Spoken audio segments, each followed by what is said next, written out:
भयभीत सा माहौल हो गया था, क्योंकि उस टाइम पे शमशान में बहुत कम लोग थे। और जो चेटकाएँ थी, चेटकाओं से आवाज़ आने लगी थी एकदम। जो चेटका थी तो चेटकाओं की अग्नि भी यहाँ वहाँ बिखरने लगी थी। तो भाई मेरा जाप चल रहा था। जाप में कितना समय रह गया था मेरे कि 11 माला रह गई थी बस मेरी। अच्छा। 1100 मंत्र रह गए थे बस। अब जहाँ पे पूर्ण रूप से उग्र जो वो चीज़ें हुई तो मेरा दिल भी जोरों से धड़कने लगा।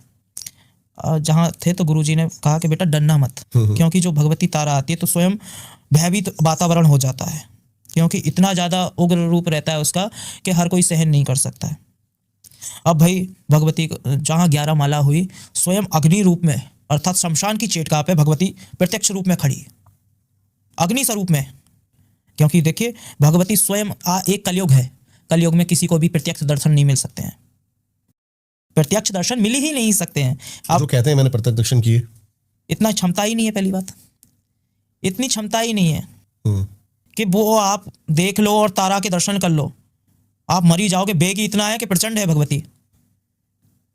क्योंकि जो स्वयं मान के चलिए, जहाँ तक देखा जाए कि एक भगवती शव पे सवार है, मुर्दे के ऊपर सवार है, ठीक है ना। पंच शीशों पे उसके जो भी भलीभूत में देखा जाए कि जब पूर्ण रूप से होता है तो भगवती के मुख से भी रक्त का रसायन होता है, जो नेत्र हैं बिजली के आकार के हैं। ऐसी देवी को देख के कौन नहीं डराएगा। स्वयं रावण भी डर गया था भाई, वो तो तीनों लोगों का विजेता था।